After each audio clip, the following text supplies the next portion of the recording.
Hello, नमस्कार, आदाब, सत श्री अकाल। मैं हूं राज राणा, आपका एसएसटी का मेंटोर। तो चलिए आज एक बहुत ही बड़ी सूचना के साथ हम आपके सामने आए हैं। बताएंगे आज हम कि जापान क्यों खत्म होने वाला है।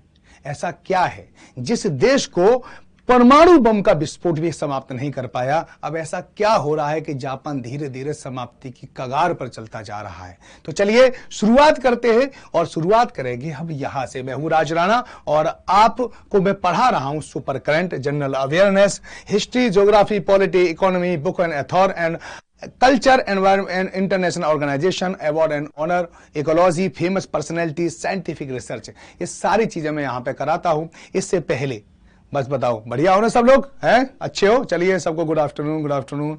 ठीक है, सभी के लिए गुड आफ्टरनून, है ना। चलो आइए यहां पर देख लीजिए। तो यहां पर इस समय चल रहा है एक भयंकर, हमारे पास रंग भरे सपने सेल चल रहा है। आप राज राणा कोड का इस्तेमाल करके 5 और 8 तारीख के बीच में 90% का डिस्काउंट प्राप्त कर सकते हैं। ये 8,999 का कोर्स है, मात्र 2,437 का है। यहां पे देखेंगे तो और भी बहुत सारे कोर्स आपको यहाँ पे हैं और आप होली के अवसर पर आप इस किसी भी कोर्स को परचेज करोगे, राज राणा कोड का इस्तेमाल जरूर करें और आराम से पिज्जा की कीमत में अपनी जिंदगी बनाएं। ये यूपी टेट सुपर टेट का कोर्स है 1,299 रुपए का। तो चलिए जापान से पहले कुछ चीजें हम समझ लेते हैं जो हिंदू की कुछ महत्वपूर्ण बिंदु हैं। आपको ध्यान होगा कि अब मैं जो आपको करंट कराता हूं 6 बजे, वही करंट सुबह आपको मिलती है दूसरे दिन। तो आज वो सारी करंट पुरानी करंट हो जाती है, यहां पे बिल्कुल बिल्कुल आपको नई करंट मिल रही है ना। तो चलिए यहां पे देख लेते हैं। Assam record 763% growth in the foreign tourist, यानी विदेशी जो पर्यटक आते हैं उसमें असम ने रिकॉर्ड तोड़ दिया है। ठीक है, कितनी वृद्धि करी है? 773 की। याद दिखाई दे रहा है कुछ? बताओ, कोई आदमी 10% की ग्रोथ करता है, 200 की करता है, 300 की करता है, इसने सीधे सीधे 763% की ग्रोथ की है। अब सोचिए कि पर्यटन का अगर विकास होता है किसी भी राज्य में, किसी भी देश में, तो बहुत सारे रोजगार डेवलप होते हैं। यहां तक कि दुनिया में बहुत सारे ऐसे देश हैं जिनकी अर्थव्यवस्था टूरिज्म पर ही डिपेंड है, जैसे थाईलैंड। अगर वहां टूरिज्म बंद हो जाए, जैसे श्रीलंका, जैसे मालदीव, टूरिज्म पर ही डिपेंड है। अगर कोई एक व्यक्ति आता है, माना जाता है कि व्यक्ति अगर कोई बाहर से यहां पर आता है तो वो अपने साथ 7 लोगों को रोजगार देता है। वो आएगा यहां पर होटल में रुकेगा, ठीक है, तो हमारी हॉस्पिटलिटी की जो सुविधा है वो भी बढ़ेंगी।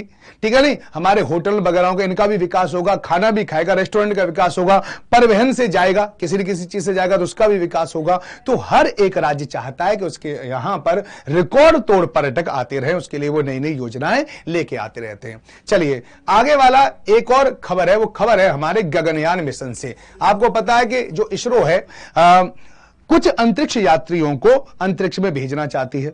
कुछ भारत के व्यक्ति कहां पर जाएंगे? अंतरिक्ष में जाएंगे और फिर वो यान उनको वहां पे लेके जाएगा, फिर दोबारा से धरती पर आएगा। ठीक है, नहीं, वो गगनयान है। तो गगनयान का संबंध किससे है? अंतरिक्ष के भारत के द्वारा अंतरिक्ष में भेजे जाने वाले यात्रियों से संबंध रखता है। ठीक है, नहीं, तो गगनयान कभी पूछ ले तो ये आपको याद रहना चाहिए। अब यहां पर अगर हम गगनयान की बात करें तो यहां पर मैं आपको गगनयान के बारे में कुछ और इंफॉर्मेशन देने के लिए आपको सीधे इसरो लिए चलता हूं। ठीक है, नहीं, ये इसरो की वेबसाइट है जहां पर उसने अपने आप को बताया है कि गगन कार्यक्रम क्या है। ठीक है, अभी हम जापान पर भी आ रहे हैं। तो गगन कार्यक्रम क्या है? तो गगन कार्यक्रम में अल्पावधि में पृथ्वी की निचली कक्षा में, यानी पृथ्वी की निचली कक्षा में हम मानव अंतरिक्ष उड़ान के प्रदर्शन की परिकल्पना की गई है और ये लंबे समय से सतत भारतीय मानव अंतरिक्ष अन्वेषण कार्यक्रम की नींव रहा है। गगनयान कार्यक्रम का उद्देश्य LEO को मानव अंतरिक्ष उड़ान मिशन शुरू करने के लिए स्वदेशी क्षमता का प्रदर्शन करना है। वो दुनिया को दिखाना चाहते हैं कि हम भी ऐसे व्यक्ति हैं जो अंतरिक्ष में मानव को भेज सकते हैं और दोबारा से बुला सकते हैं। आप कहोगे सर इसमें क्या है? ये तो बहुत सिंपल है, अंतरिक्ष में भेज दो। ठीक है, लेकिन बात याद रखना बेटा, अंतरिक्ष में जाना तो बहुत आसान है, लेकिन दोबारा से धरती की कक्षा में आना, री एंटर होना, ये बहुत टिपिकल है। जब भी कोई चीज री एंटर होती है ना, री एंटर होती है तो हमारी धरती पर क्या है? हमारी धरती पर है बहुत सारी हवा।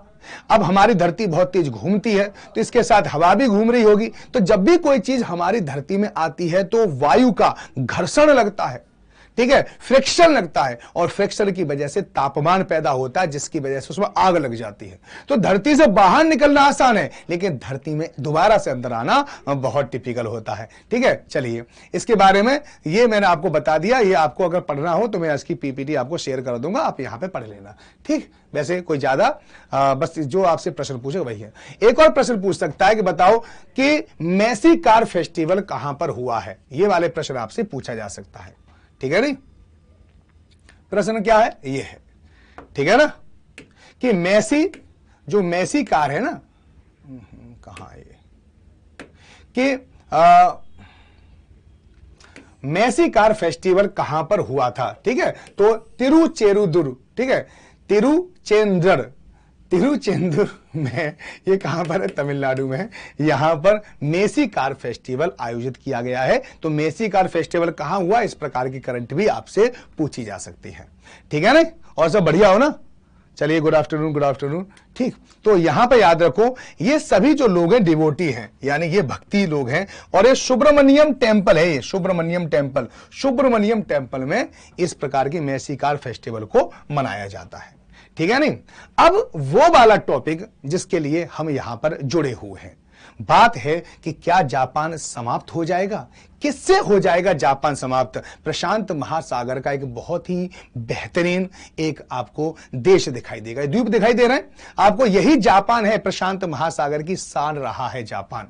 अगर हम जापान के थोड़े से इतिहास में देखें तो आपको पता होगा कि द्वितीय विश्व युद्ध हुआ था 1945 में, द्वितीय विश्व युद्ध चल रहा था, और द्वितीय विश्व युद्ध में एक तरफ जापान था, जापान के साथ जर्मनी था और इटली था। इनको एक्सिस कहा जाता था, ठीक है, ईविल ऑफ एक्सिस इनको कहा जाता था, धुरी राष्ट्र। और इनके अपोजिट में कौन थे, एक यूनाइटेड किंगडम था, फ्रांस था, यूएसए था, यहां पर चाइना था, और इसके अलावा तुम्हारा रसिया था। ये 5 थे, इनको कहते फ्रेंड एलाई, मित्र राष्ट्र। ठीक है, और उस समय पर जापान की सेना को कहा जाता था येलो आर्मी। इसका टेरर इतना खतरनाक था, इसने जापान को हरा दिया था, रसिया को हरा दिया था। जापान जो चाइना का ऊपर वाला क्षेत्र इधर चौंसी निकली होती है उसकी, चाइना की, उसका जगह का नाम है मंचूरियन। मंचूरियन में जापान के जो कर्नल वगैरह थे जाते थे, वहां के चाइना के लोगों की खोपड़ी काटा करते थे और उनसे फुटबॉल खेल के लौट आते थे। इस बात को बताने का मेरा सिर्फ एक ही उद्देश्य है, यह बताना कि उस समय पर जापान कितनी बड़ी शक्ति हुआ करता था। अब ये जापान, सोचिए कि अब इस जापान के ऊपर हुआ क्या। 1945 में 6 अगस्त, ठीक है, और 9, ये 2 तारीख आपको शायद याद होगी इतिहास में। ये 2 तारीख ऐसी हैं जहां पर एकमात्र ऐसा देश है जिसने परमाणु बम की विभीषिका झेली है। इसके ऊपर अमेरिका ने परमाणु बम से हमला कर दिया और नागासाकी और हिरोशिमा पर इनके परमाणु बम का जो विस्फोट हुआ था, उसके पीछे भी एक अलग ही स्टोरी है। आपको पता है कि अमेरिका के जो यान थे, वो अमेरिका के जहाज थे। आप ये मत सोचो नागासाकी और हिरोशिमा पर जा रहे थे बम विस्फोट करने के लिए, ऐसा नहीं है। परमाणु बम गिराने के लिए वहां नहीं जा रहे थे, वो असल में टोक्यो के ऊपर जा रहे थे एटम बम गिराने के लिए। लेकिन टोक्यो के ऊपर मौसम बहुत खराब था, ठीक है, तो वो बहुत देर तक वहां चक्कर लगाते रहे। फिर उनके यहां पता है जो पेट्रोल वगैरह जो होती है, जो उस पे ईंधन का प्रयोग होता है, वो ईंधन लगातार क्या हो रहा था, खत्म होता जा रहा था। ये यहां पे कांटेक्ट कर रहे थे, उन्होंने कहा कि ऐसा है कि आपको जो लगे अपने मन से कहीं भी फेंक के आ जाओ एटम बम को। तो इन्होंने अपने आप चुना नागासाकी हिरोशिमा को, समझ में आएगा नहीं। तो हिरोशिमा पर इन्होंने क्या किया, एटम बम गिरा दिया, समझ आएगा नहीं। और आप सोचिए एटम बम नाभिकीय विखंडन पर आधारित होता है, जहां पर यूरेनियम 2 भागों में टूट जाती है, बेरिलियम और क्रिप्टॉन, जिसे हम नाभिकीय विखंडन कहते हैं। उससे बहुत ही असीमित ऊर्जा निकलती है। आपको शायद पता होना चाहिए, एक नाम है ओपनहाइमर ने ही परमाणु बम की कल्पना की थी और उन्होंने ही परमाणु बम को बनाया था। और वो खुद कहते हैं कि मुझे परमाणु बम बनाने की जो सीख थी कि ऐसा भी एक कोई बम हो सकती है, वो उन्हें गीता से मिली थी। ये भी आप उनके जो उसको पढ़ सकते हो, ठीक है नहीं। तो इन्होंने परमाणु बम बनाई और परमाणु बम जो बनाई थी उसका टेस्ट भी किया अमेरिका ने, लेकिन जापान वगैरह किसी को नहीं पता था कि अमेरिका के पास परमाणु बम भी है। वो अलग घटना है, वो किसी दिन मैं आपको द्वितीय विश्व युद्ध के बारे में बताऊंगा, उस टाइम बताऊंगा कि क्यों अमेरिका ने जापान के ऊपर परमाणु बम को गिराया था। लेकिन मैं बता रहा हूं कि भयंकर विभीषिका के बाद पूरा जापान बिल्कुल तबाह हो चुका था। लेकिन जापानी जो लोग हैं वो बड़े ही कर्मठ हैं, बड़े ही निर्भीक हैं, जुझारू हैं। उन्होंने दोबारा से जापान की नींव रख दी। जहां नागासाकी हिरोशिमा की बात करते हैं, पूरी तरह से तबाह हो गए थे। पता है जहां पर परमाणु बम गिरता है वहां पर तापमान कितना होता है? 3 लाख डिग्री सेंटीग्रेड तापमान होता है। वहां पर सारी चीजें पता उड़ जाती है भाप बनकर। तो नागासाकी हिरोशिमा का क्या हाल हुआ होगा। लेकिन आज की नागासाकी हिरोशिमा को देखकर आप सोचने पर मजबूर हो जाएंगे कि यहां पर परमाणु बम गिरा था। यह होता है, एक होती लगनशीलता, अपने देश के प्रति समर्पण। उस समर्पण ने, और वहां के लोग काम के प्रति बहुत ज्यादा, काम के प्रति, कानून के प्रति बहुत ज्यादा पता रेस्पॉन्सिबल है, अकाउंटेबल है। वहां पर अगर आप जापान में जाओगे तो कोई भी गाड़ी इधर उधर नहीं चलेगी, लाइन में गाड़ियां चलती हैं। रात में कोई पुलिस वाला ना हो सिग्नल पर, फिर भी कोई क्या होगा, किसी की मजाल है कि सिग्नल को तोड़ के चला जाए। ये किसी भी कानून के प्रति सम्मान होता है। लेकिन हमारे देश में देखा जाए तो कानून के प्रति सम्मान नहीं है, क्योंकि हमें आजादी बहुत कम खर्च होके मिली है। हमने कुछ खोया नहीं है, बहुत कुछ नहीं खोया है। खोया तो है हमने, ऐसा नहीं कि बिल्कुल नहीं खोया है, लेकिन हमने बहुत कुछ नहीं खोया है। लेकिन जापान ने अपनी पूरी की पूरी पीढ़ी खो दी है। ठीक है, इसलिए वहां के लोग कानून या स्वतंत्रता का सम्मान करते हैं। उन्हें पता है कि स्वतंत्रता कितनी टिपिकल मिलती है। ठीक है नहीं, इंग्लैंड के लोगों को भी बहुत कड़ाई से स्वतंत्रता मिली थी। फ्रांस के लोगों को भी बहुत टिपिकल स्वतंत्रता मिली थी। यूएसए को तो पूरा गृह युद्ध करना पड़ा था, तब जाके पूर्ण स्वतंत्रता को प्राप्त कर पाया था। तो उन्हें स्वतंत्रता का मूल्य पता है, इसलिए वो कानून के प्रति सम्मान रखते हैं। खैर, एक नए और विकसित जापान को आप यहां पर देख सकते हो। ये कुछ जापान है, समझ में आ गया नहीं? तो जापान ने अपने आप को किस प्रकार से विकसित किया है, यहां पर एक जापान की आपको एक बेहतरीन आपको झलक दिखाई दे रही होगी। ठीक है नहीं?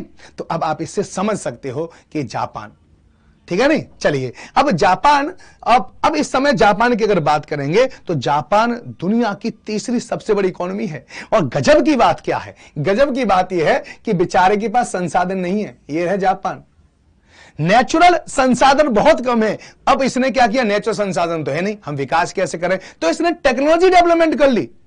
कच्चा सामान मंगाता है यहां से, यहां तक इंडिया से भी बहुत सारा सामान कच्चा जापान में जाता है। जापान ट्रांसफॉर्मेशन कर देता है, नया सामान बना देता है और फिर मार्केट में पहुंचा देता है। छोटा सा देश है, लेकिन फिर भी दुनिया में सबसे बड़ी इकोनॉमी यूएसए, दूसरा चाइना, तीसरे नंबर पर जापान है। अगर 2 की बात करेंगे तो 2 में, एक में जर्मनी है और एक तुम्हारा आ जाता है, फिर 5वें नंबर पर भारत आ जाता है। लेकिन फिर भी भारत तो अब आया है। जापान ने तो, अगर समझ लो कि यूरोपीय देशों को देखें और जापान को देखें तो जापान बहुत ज्यादा संपन्न है यूरोपीय देशों को की अपेक्षा देखा जाए तो। ठीक है ना? चलिए, तो जापान के बारे में थोड़ा सा और समझ लीजिए। मैं थोड़ा जापान बता दूं। जापान है कहां? कहीं आपसे पूछ ले कि जापान द्वीपों पर बसा हुआ है। तो द्वीप किसे कहते हैं? कि जो भूमि होती है जिसके चारों ओर समुद्र का पानी हो, उसे द्वीप कहते हैं। और ये जापान कहां पर है? इसमें कहते हैं प्रशांत महासागर में, पूरा प्रशांत महासागर है। ठीक है नहीं? यहां के नीचे क्या है? ईस्ट चाइना सी है। ठीक है, ये बात याद रखना यहां पर। ठीक है, ये याद रखना। और यहां पर आपको ये पता ही है कि ये चीन है, और चीन है तो इससे यहां पे विवाद भी होता रहेगा। तो चीन में और चाइना में लगातार विवाद भी होता रहता है। खैर चलिए, फिर भी थोड़ा सा जापान के बारे में थोड़ा सा यहां पर एक ये भी देख सकते हो। यहां पे देखो, ये रहा हिरोशिमा, यहां पर है अका, यहां पर है। ठीक है, चलिए, अब यहां पर मैं दोनों आपको एक मैप दिखा रहा हूं। ये फिजिकल जापान है और ये क्या है? ये जापान कौन सा है? ये राजनीतिक यानी पॉलिटिकल है। तो यहां पे देखोगे तो जापान में मुख्य रूप से आपको 4 मिलेंगे द्वीप। पहला कौन सा है? होकाइडो। दूसरा कौन सा है? होन्शु। तीसरा कौन सा है? शिकोकू। और चौथा कौन सा है? क्यूशु। 4 है, जिसमें होन्शु सबसे बड़ा है और होन्शु पर ही क्या है? इसकी राजधानी है। ठीक है नहीं? इसकी राजधानी यहीं पर है। अब यहां पर देख लीजिए राजनीतिक रूप से, यहां पर ये रहा, तो टोक्यो तो ये रहा। अब आपका जो इंटरेस्ट होगा 2 जगह पे होगा, एक तो नागासाकी पर और हिरोशिमा पर। देखो, हिरोशिमा जो है वो किस पर है? इस होन्शु पर है। हिरोशिमा, हा से हिरोशिमा और हा से क्या बनता है? होन्शु। तो होन्शु पर है। ठीक है, तो ये जो नागासाकी है वो किस पर है, क्यूशू पर है। ये जरूर याद रखना, कभी भी आपसे प्रश्न पूछ सकता है। ये भी पूछ सकता है कि टोक्यो कहां पर है, तो टोक्यो भी आप आंसर बता दोगे कि होन्शू पर है। ठीक है ना। अब बात इसकी ये बात आती है कि जापान क्यों खत्म होता जा रहा है। देखिए कि कोई भी देश कभी कभी तो क्या होता है, इसलिए खत्म हो जाता है कि जब वहां पर कोई हमला कर दे, लेकिन जापान पे कोई हमला नहीं कर रहा है। ये जो जापान जो खत्म हो रहा है वो अपने आंतरिक मसलों की वजह से खत्म हो रहा है। देखिए एक अगर यहां पे देखें तो जापान की जनसंख्या में लगातार गिरावट आ रही है। 2008 में जहां जापान में जनसंख्या 128 मिलियन थी, वहीं आज 124.6 रह गई है, मिलियन हो गई है। साथ ही 65 या उससे अधिक उम्र के लोगों का पिछले साल अनुपात 29% हो गया है। यहां पे बूढ़े बड़ों की संख्या कितनी है, 29% है। यहां पर कुछ जनसंख्या को देख सकते हैं कैसे कम हो रही है। 2014 में देखिए कितनी थी, 2016 में देखिए, 2018 में देखिए, 2020 में देखिए और 2022 में देखिए, और फिर आप यहां पे 2023 में कितनी कम जनसंख्या लगातार यहां पर होती जा रही है।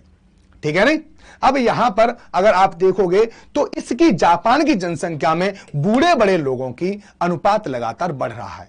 अब बूढ़े बड़े लगातार अगर इनकी अनुपात ज्यादा बढ़ेगा तो एक साथ क्या होगा, एक साथ बूढ़े बड़े लोगों की मृत्यु होगी, तो एक साथ जापान में डेथ रेट एक साथ बढ़ जाएगा और युवा यहां पर पैदा नहीं, बच्चे यहां पे पैदा नहीं हो रहे, तो युवाओं की संख्या भी कम हो जाएगी। यहां पर आप ग्राफ देख सकते हो, यहां पे ग्राफ देखोगे कि 0 से लेके 4 कितने परसेंट, 1.7 से लेके 1.8% है बस। ठीक है, यानी बच्चे यहां पे देखो मात्र 1.8% यहां पर पुरुष बच्चे हैं, मेल हैं, और 1.7 यहां पे महिलाएं हैं। अब यहां पे ऊपर देखो, ये वाला हिसाब देखो 3.9 आपको दिखाई दे रहा है। यहां पर क्या है, ये यानी इस आयु वर्ग के कितने यानी 45 से लेकर 49 आयु वर्ग के जो लोग हैं वो कितने, पूरी जनसंख्या 3.9% से 3.8 है। अब देखो यहां पर और देखो, और भी गजब बात है, 70 से 74% वाले, ठीक है, 70 से 74 साल वाले जो हैं वो इसकी जनसंख्या में 35% पुरुष हैं और 3.5% पुरुष हैं और 3.9 कौन है, महिलाएं। और देखिए ऊपर यहां पर 100 साल से भी बहुत ज्यादा लोग हैं, 0.1% महिलाएं। याद रखो महिलाओं की जो औसत उम्र होती है वो पुरुषों के मुकाबले 5% ज्यादा होती है। तो यहां से भी पता चलता है, देखो 100 से ज्यादा मेल बहुत कम है, 0% है, लेकिन महिला 0.1% है, तो महिलाएं ज्यादा जिंदा रहती हैं। ठीक है, ये एक शोध का विषय है कि आखिर महिलाएं ज्यादा जिंदा क्यों रहती हैं, तो बहुत दिनों से शोध हो रहा है इस पे। और ये केवल पुरुष और महिला, यहां पुरुष और महिलाओं की बात नहीं है, ये पूरे वर्ल्ड में बता रहा हूं, जहां पर फीमेल और मेल होते हैं वहां पर हमेशा फीमेल ज्यादा दिनों तक जिंदा रहती, किसी के भी, चाहे भैंस हो चाहे गाय हो, कोई भी स्तनधारी हो, सबकी फीमेल की उम्र ज्यादा होती है 5 या 6% में। बहुत सारे वैज्ञानिकों ने इसके बारे में अंदाजा भी लगाया, लेकिन सब उस अंदाजे पर अभी ढंग से पहुंच नहीं पाए हैं। कुछ लोग ये मानते हैं कि पुरुषों में या मेल में एक्स और वाई गुणसूत्र होते हैं और महिलाओं में एक समान गुणसूत्र होता है एक्स और एक्स, तो वाई गुणसूत्र के उत्पादन में बहुत ज्यादा शक्ति, एनर्जी लगती है। इस कारण मानव की जो उम्र है वो थोड़ी सी, यानी पुरुष की जो उम्र है वो कम है और महिलाओं की उम्र ज्यादा है। लेकिन फिर यहीं पर आ जाते हैं कि जापान में वास्तव में बच्चे ही पैदा होना कब हो गए। किसी भी देश की जनसंख्या आगे स्थिर रहती है अगर वहां पर फर्टिलिटी रेट कितना रहता है, 2.1%।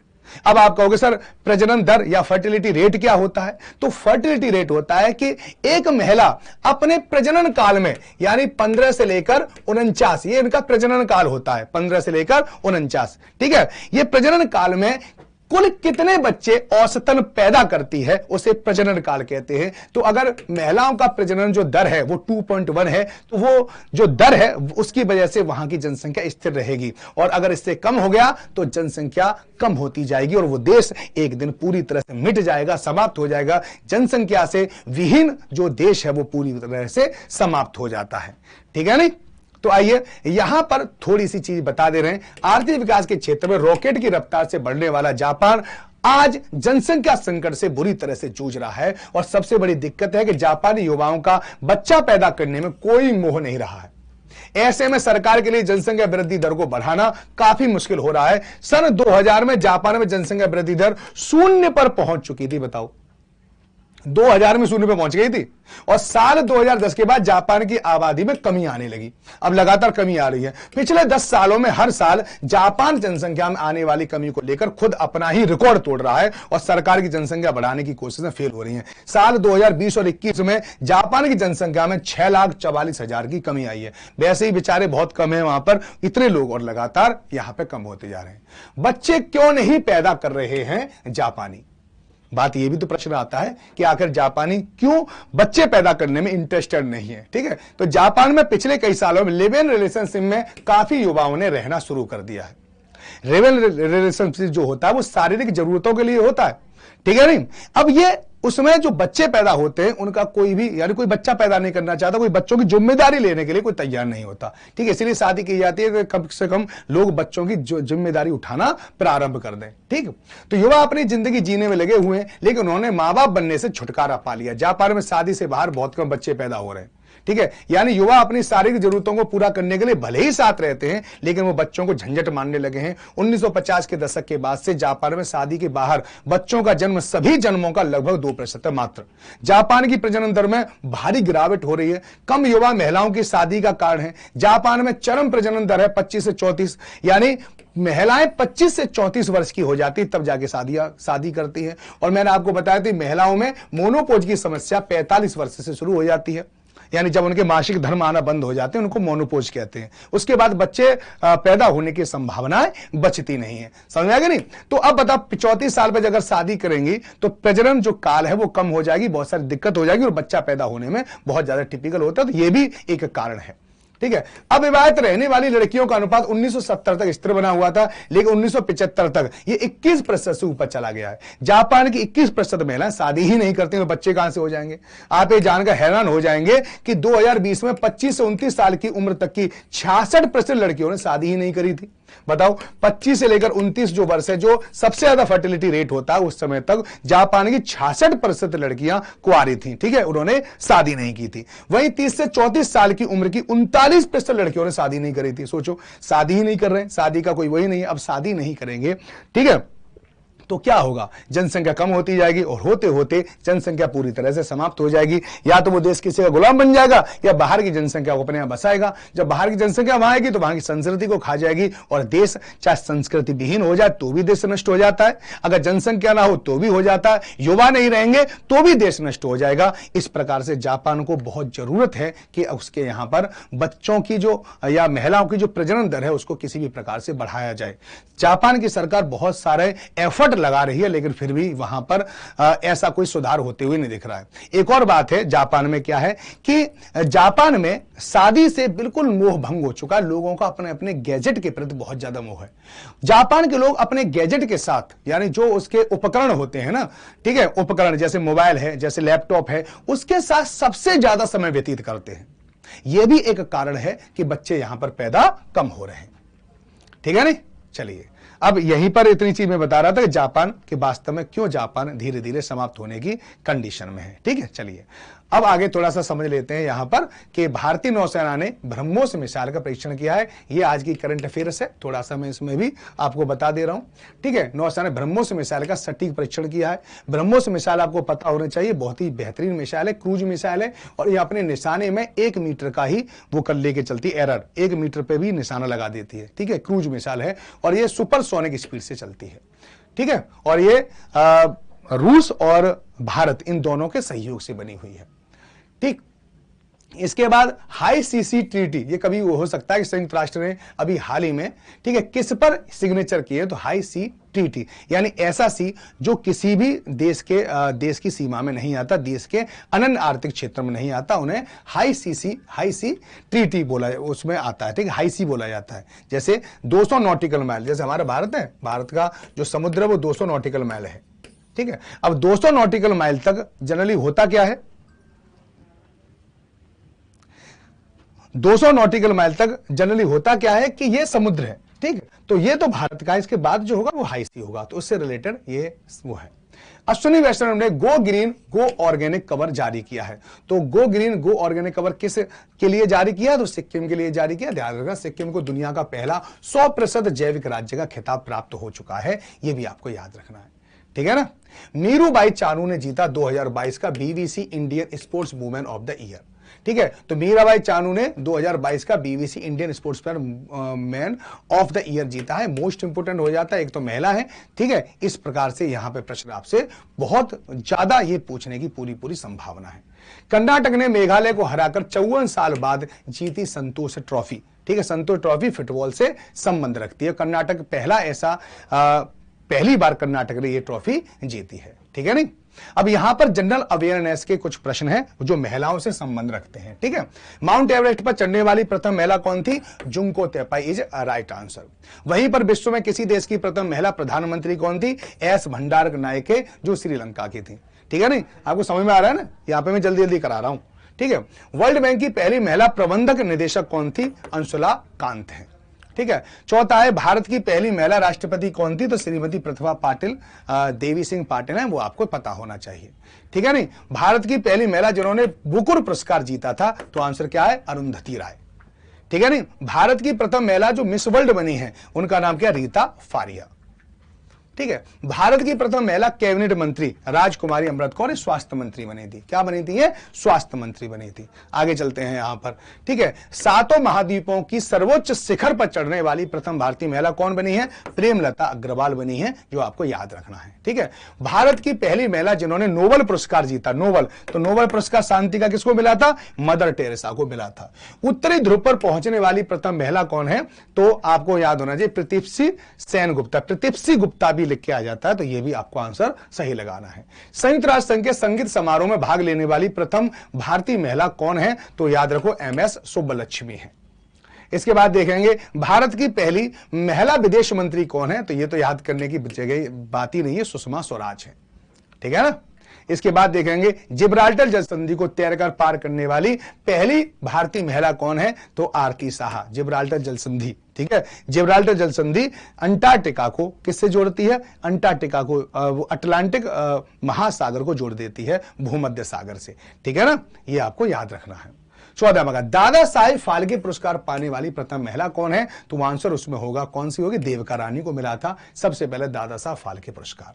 ठीक है, सीधे सर्वोच्च न्यायालय में जज बनने वाली प्रथम महिला अध्यक्ष महिला कौन थी? ठीक है, पहली महिला कौन थी इसमें? इंदु मल्होत्रा। ये वकील रही थी और वकील से सीधे सर्वोच्च न्यायालय की जज बन गई थी। ठीक है ना। स्टेट बैंक ऑफ इंडिया की प्रथम महिला अध्यक्ष कौन थी? तो आंसर क्या है इसमें? अरुंधति भट्टाचार्य। ठीक है, शतरंज में ग्रैंड मास्टर विजेता भारत की पहली महिला कौन सी बनी थी? तो इसका नाम है विजया लक्ष्मी। तो चलिए, इस प्रकार से सभी हो गए प्रश्न। तो सब बढ़िया है। तो अब एक काम करते हैं कि अब इस क्लास को हम यहीं पर छोड़े जाते हैं, फिर एक नए टॉपिक के साथ आपके साथ आएंगे और उस टॉपिक की भरपूर रूप से चर्चा करेंगे। तो चलिए, क्लास कैसी लगी मुझे जरूर बताएं, लाइक जरूर करते रहें। चलिए, थैंक यू, बाय बाय। ठीक है, अब मैं आपके लिए इस क्लास को यहीं पर ऑफ करता हूं, फिर हमारी मुलाकात होती है, या तो कल मुलाकात होगी या फिर उसके बाद कल पैसे, हाँ वो तो मैं भूल ही गया। सब हैप्पी होली मेरी तरफ से। ठीक है, आप सबके जीवन में रंग ही रंग हो और बेहतरीन रंग हो, और उससे आपके जीवन रंगीन हो जाए और आपके जीवन में जल्दी से जल्दी नौकरी आ जाए। नौकरी के बाद जिंदगी बड़ी अच्छी हो जाती है, थोड़ी सी नहीं बहुत अच्छी हो जाती है। लोगों के नजरिया आपके प्रति बदल जाते हैं। तो अगली होली आप मनाओ, एक नौकरी लेके मनाओ। Bye bye, take care. सब लोग अपना ध्यान रखें। जय हिंद, जय भारत।